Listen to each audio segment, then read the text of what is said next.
right, gentlemen. Hey, heck of a win. 44-24,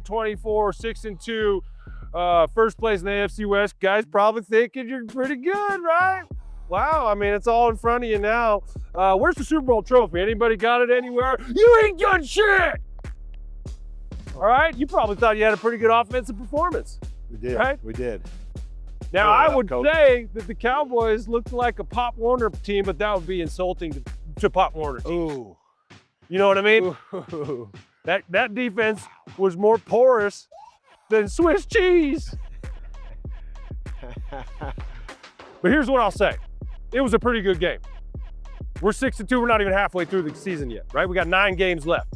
Okay, we are in first place, but there's some things we gotta clean up, as usual. Nothing is perfect. And we're gonna start with you, Bo Nix. That's what happened here after the Dobbins 7-yard run. So Ingram, who's getting more action, gets that last one. Look out, picked off. Dallas comes up with the theft, and it's Bridges who has it. On the first drive of the game, got a first down, and then threw an unfortunate interception. Jake Plummer, what did you see on that pick? Well, second play of the game, throwing a pick sucks. I did that in Indianapolis a long time ago, threw a pick, but it came back, and we won the game. And kudos to Bo for really, I think one of his best traits is letting it go, forgetting about a bad play and moving on. What I saw from what I could see on the TV copy, I even was asked, why is Bo throwing no-look passes? Like, it's kind of what you do all the time. I'm not looking at the receiver and throwing it all the time. I'm throwing to spots. And this was one of those where the receiver was going up to a certain depth. Bo was dropped back, and when he went to throw the ball, there was a mass of people in front of him that I felt like he couldn't really see the break point. So he threw to the spot that he thought the ball was behind the receiver, interception. This happens. This is like, there could be numerous things that happen here. Either the receiver maybe didn't get his depth, or he was supposed to sit and hook, but he ran in thinking it was man instead of zone. Or Could have been Bo's fault too. could have just been a bad throw. No, That it is happens sometimes. I mean, we make bad throws. Bo has made some bad throws. That was one of them. Whatever it was, there was no look. It was nothing else. It was that he had people in front of him and he didn't really see. He was throwing to the spot where he thought he would be. He was behind the receiver, interception. And you know what? Sometimes you make a mistake early in the game, and the mark of a true professional, somebody who's got a steel trap mind, is to shake it off and come back and execute, which you did. 4 straight touchdown drives to finish that half day and go into halftime 27. Big time, short memory. With 27 points. So clearly that interception didn't bother Bo very much. And not a lot of mistakes made in the rest of that first half. In the third quarter, though, we pick up a few mistakes we're gonna have to clean up. Yes, Back-to-back plays. The one in particular I want to talk about was Adam Troutman's illegal pick play. Nix lofts it. Sutton is there for the touchdown. Flag is down 2. Negated a touchdown and a wide open Courtland Sutton in the end zone. It was a nice design. You see these pick plays often. There's an art to running the pick. Adam Troutman knows what he's supposed to do. He's taught how to do that, but he didn't do it very effectively in the game. I think it was a good call, and we'll show it what it's supposed to look like and what Adam Troutman made it look like. The ball's gonna be in there. I'm Adam Troutman, I'm in the slot. There's a receiver outside of me. Courtland Sutton's inside of me. And my job is to pick his man. But you're not allowed to set screens and pick like you are in basketball, so I gotta make it look like I'm not trying to do it. And how do I do that? I do it by running my route, or at least making it look like I'm running a route. Courtland Sutton's gonna cut off of my butt and go and fade into the end zone. And I gotta take 2, I gotta occupy my man, of course, but make his man come underneath me, not go over the top of me and be in that lane. This is not a basketball pick where you're coming up and like setting a screen on the guy. No. It's a rub, more or less. It's right. really like Tom Brady has how many Super Bowl rings? Yeah. They mastered the pick and the rub. That's Yeah. it. He'd throw pick, rub, shot. Yeah. Pick, shot. That was all they were doing. And you said it, there's an art to this. Subtlety. I gotta look like- confuse the refs. Yeah, I gotta look like I'm running a route. So I come off, I gotta look like I'm running a route and then get in his way, maybe turn and go like this.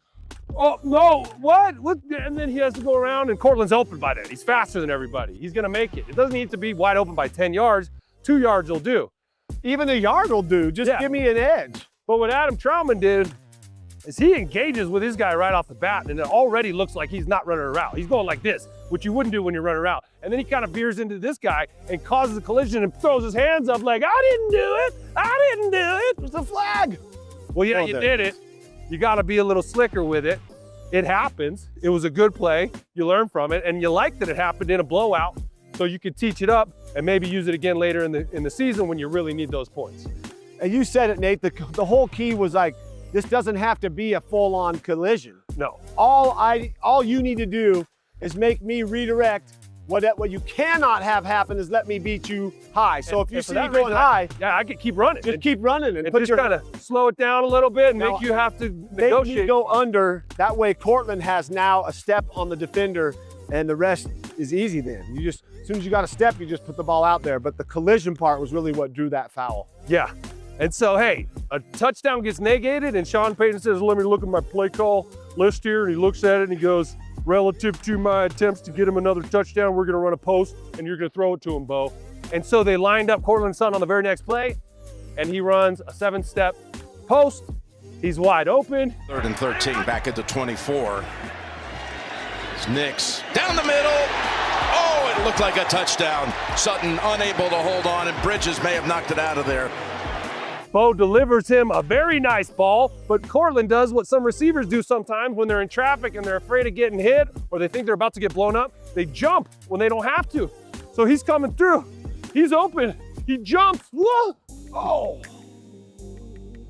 No good. They call that, when you jump, I had an old coach back in the day call that a poster shot, because you want to be up in the air and like, it's like snap it now and I'm up in the air and I'll get my poster that says Courtland Sutton. Nah, I believe that he could have just ran, reached up, caught that thing, and it's a touchdown. And the jump is what kind of made him off of his base, and then his hands got messed up because he's in the air. He didn't need to be in the air. Yeah. His hands would have been there. He jumps, it hits him in the chest, and he gets all like discombobulated, and he had his hands weird, like he was gonna catch with his hands, hit him right in the chest, hits the ground. That one's gonna hurt. Yeah, I could see jumping and protecting yourself back when we played and John Lynch is a safety. Yeah. But nowadays, I mean, you jump and you really don't hardly ever get hit. Nobody comes in and hits you. Yeah, I mean, you got guys coming up there in position and they kind of like help you down. So catch you. There's no reason to like go protect yourself really. The one thing you gotta do is go get that ball. What I like to see is that he did have the drop. Yeah. But again, like any quarterback and the number one, there's not even a word that needs to be said. I just look at him and he looks back and I feel that like, he's there. Yeah. Courtland balled out the rest of the game, made some huge catches. Yeah, and he continues to every single week. And so this is sort of an anomalous moment. It happens to the best of us. It happens to the best of the receivers. They get out of sorts sometimes. Their hands are a little weird, but Courtland Sutton's a guy who always really has his hands on the ball. And that was kind of an anomaly for him. And to me, it was because he jumped, took him out of his center, and then the ball jumped on him and bounced off his chest. But one of the dimes, though, that Bo threw in the game, Bo had 5 unbelievable throws.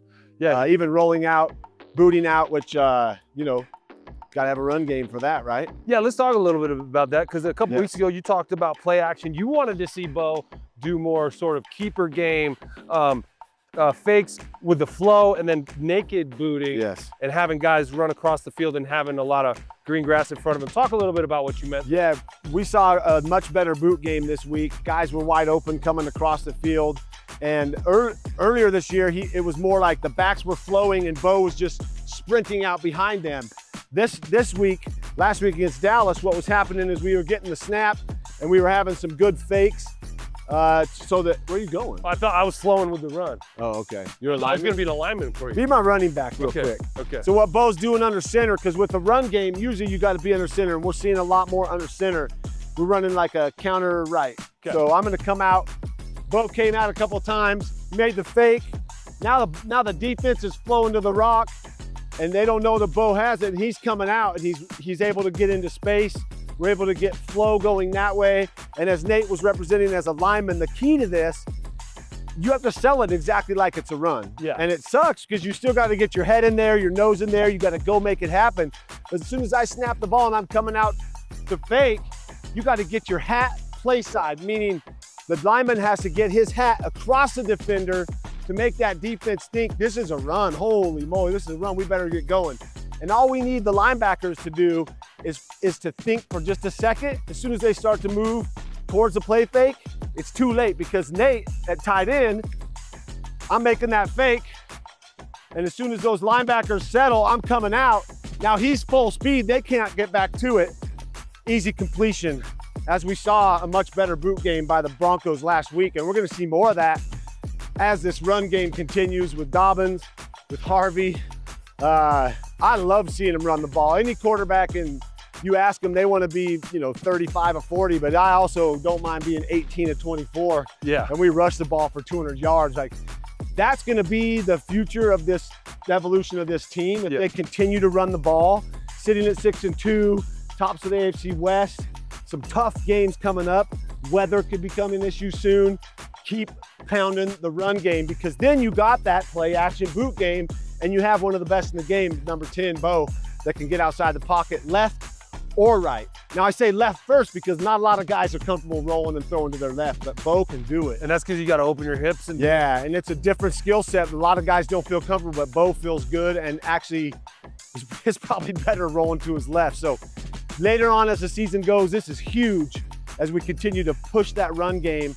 And even Dobbins deserves it. That kid's running hard. And now Harvey's, we're going to be getting creative with him. All signs point to continued success and evolution of this offense. Bo looks very much more comfortable back there when the run game is clicking than when you just go shotgun for 4 straight plays to start off throwing the ball. And when you look back at that game against the Pop Warner, Dallas Cowboys, it was 9-yard run, 7-yard run, 12-yard run, 5-yard run. I mean, if you look at the play-by-play, everything was working. And so when you get gashed like that as a defense, here we go. Nope, it's play action. It's open. Everybody's running free. Everything works better when the running game is clicking. And it doesn't click without my big fat-faced hogs up front. Gotta give love. Listen, fat-faced hogs. I was giving props on Harvey's pitch run. One of the linemen came off the right side and absolutely lit somebody up. Yeah. Flat backed him, then went and hit another dude, and then felt so inclined to go hit a third dude on one run play.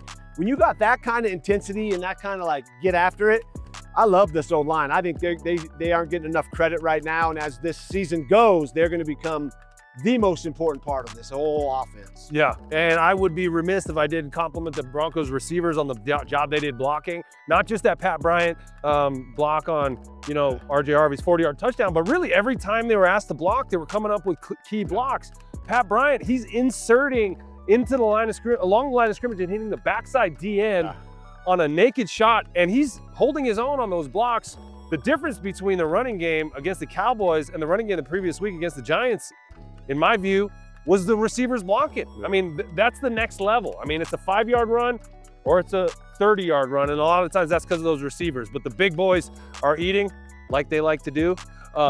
This week, they're playing the Houston Texans, the number 1 defense in the league. So you're going from the worst to the best defense in the league, Jake. How does that change what you're trying to do? The game plans are made each week, and they're going to attack Houston. They're going to find some weakness. Answering questions throughout the week. Certain people asking me about why were they struggling early? Why were they doing this, that, and the other? Well, sometimes defenses switch. So you study something all week, you go out there and they don't do it. Right. Now your game plan sucks and you struggle to figure out, you got to think on the run. I watch for coming out at half. You may struggle a little bit in the first half. You have a couple good drives. Good offensive coordinators will come out in the second half knowing, okay, this is what we got. This is what's going to beat that. So I always like to see what happens in the third quarter, because that means you got a coach that can think on the fly. It means you got an offense that's smart enough to adapt and put in 3 more plays out of the base package that we maybe didn't practice this week. But hey, guys, we got to run these in this third, fourth quarter. So I love a challenge. I love playing number 1 defenses. You're going into Houston, and it's going to be loud. And now we're going to really see, hey, we've had some struggles. We had this awesome week against the Little Giants. Yeah. Filming the Little Giants. Guys, let's go play the Broncos.